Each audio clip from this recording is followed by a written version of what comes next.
নমস্কার। শ্রীমদ্ ভগবদ্গীতা যথাযথ বিষাদযোগ শ্লোক ১।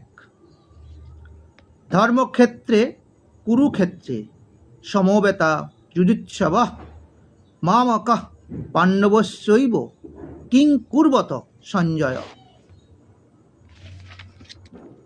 তাৎপর্য: ভগবদ্গীতা হচ্ছে বহুজন পঠিত ভগবৎ তত্ত্ববিজ্ঞান, যার মর্ম গীতা মাহাত্ম্যে বর্ণিত হয়েছে। সেখানে বলা হয়েছে ভগবদ্গীতা পাঠ করতে হয় ভগবৎ তত্ত্বদর্শী কৃষ্ণ ভক্তের তত্ত্বাবধানে। ব্যক্তিগত দৃষ্টিভঙ্গির পরিপ্রেক্ষিতে গীতার বিশ্লেষণ করা কখনোই উচিত নয়। গীতার যথাযথ অর্থ উপলব্ধি করার দৃষ্টান্ত ভগবদ্গীতাই আমাদের সামনে তুলে ধরেছে অর্জুনের মাধ্যমে, যিনি স্বয়ং ভগবানের কাছ থেকে সরাসরি এই গীতার জ্ঞান লাভ করেছিলেন। অর্জুন ঠিক যেভাবে গীতার মর্ম উপলব্ধি করেছিলেন, ঠিক সেই দৃষ্টিভঙ্গি ও মনোবৃত্তি নিয়ে সকলেই গীতা পাঠ করা উচিত। তাহলেই গীতার মর্ম উপলব্ধি করা সম্ভব। সৌভাগ্যবশত যদি কেউ গুরু পরম্পরা সূত্রে ভগবদ্গীতার মন গড়া ব্যাখ্যা ব্যতীত যথাযথ অর্থ উপলব্ধি করতে পারেন, তবে তিনি সমস্ত বৈদিক জ্ঞান এবং পৃথিবীর সমস্ত রকমের শাস্ত্রজ্ঞান আয়ত্ত করতে সক্ষম হন।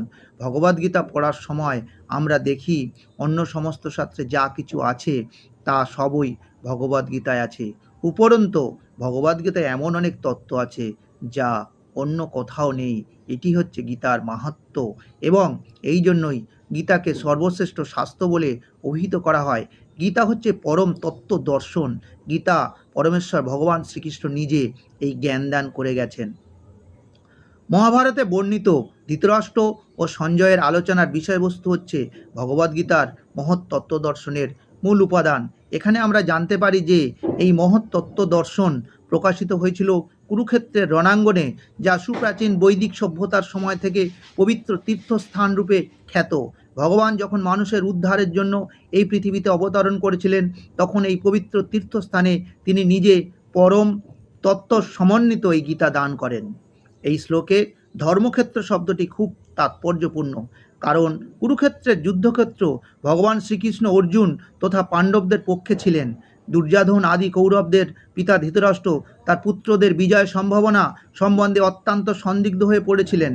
দ্বিধাগ্রস্ত চিত্তে তাই তিনি সঞ্জয়কে জিজ্ঞাসা করেছিলেন, আমার পুত্র ও পাণ্ডুর পুত্রেরা তারপরে কি করল? তিনি নিশ্চিত ছিলেন যে তার পুত্র ও পাণ্ডুপুত্রেরা কুরুক্ষেত্রের বিস্তীর্ণ ভূমিতে যুদ্ধ করার